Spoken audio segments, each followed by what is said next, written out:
And Rabbit looks up. He says, yeah. He felt that. That hit him where he needed it. And he felt comfortable with Al. They had this connection happening. He looks up at Al. He has a question for him. He says, Al, you ever want to just jump in a hole? I'm cold. And I want my sweater. Bear, on the other hand, is very nonchalantly rubbing his back against a tree. Barely conscious. And Rabbit can't believe this. He looks over at Bear. He's like, man, Al just dropped some wisdom on us. And you got nothing. You're not even recognizing him, not even noticing him.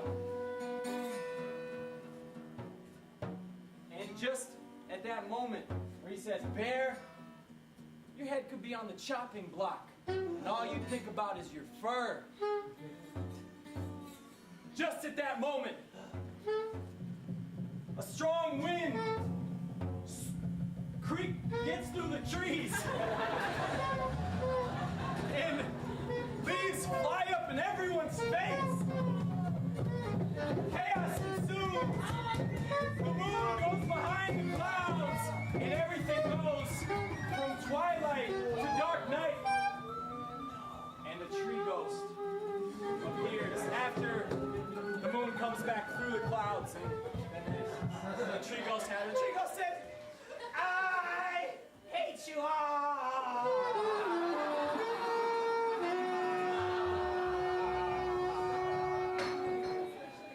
The tree ghost respects nothing. He's all ego, aggressiveness, and death. And Rabbit's past the tipping point. He's been wanting to get out of these woods for a long time. And Al's flown away. Al's gone. And Rabbit says, this is, I can't handle this anymore. Let's get out, man. Let's get out, Bear. He's trying to reach out to his friend one last time. And this is all the while the tree ghost is pulling thin strands of nothing across the eyes of Bear and Rabbit.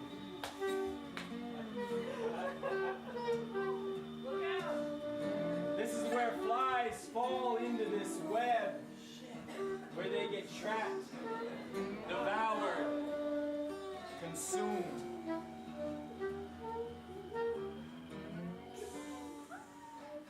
Sadly, Bear still hardly notices.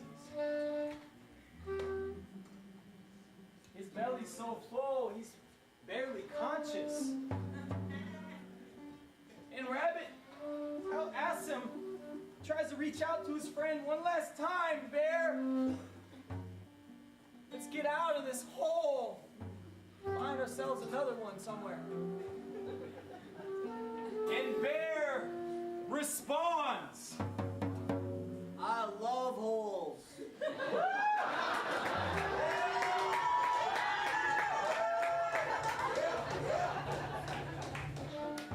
So Rabbit departs.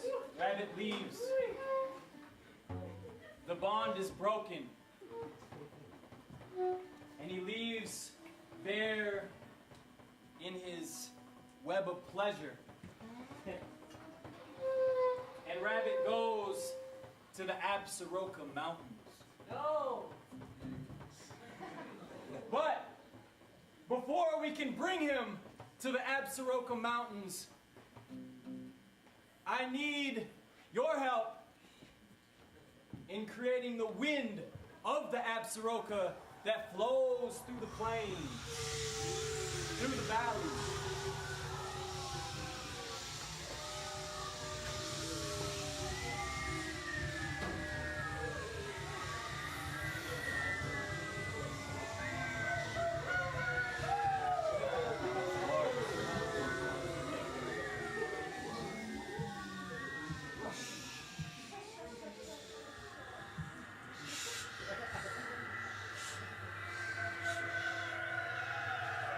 There's a little jungle element as well.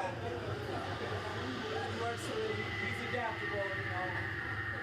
So Rabbit, his aunt had gone this long journey. It's been a rough night for him. And he reaches the majestic Absaroka with the beautiful snow-capped peaks.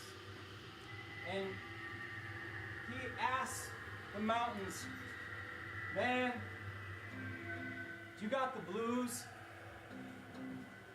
And the mountains respond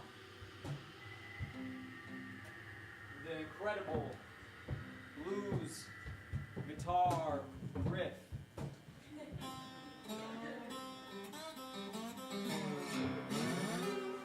Woo! And the band around that guitar riff starts to jam.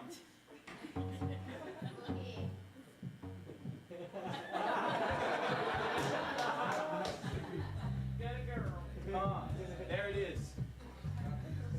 The only problem with that is it was a blues riff from the 1920s that you hear next to the Mississippi River Delta. And he's next to the Yellowstone River. There's a different type of funk there. But it's still funk. And Bear starts to appreciate his surroundings a little bit.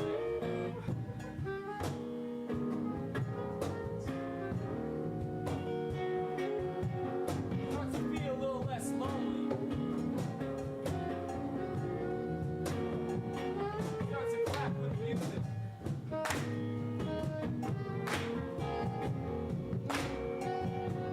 Starts to see the osprey above him. See the majestic river in front of him.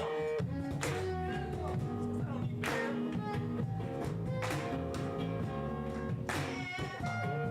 I don't need Bear.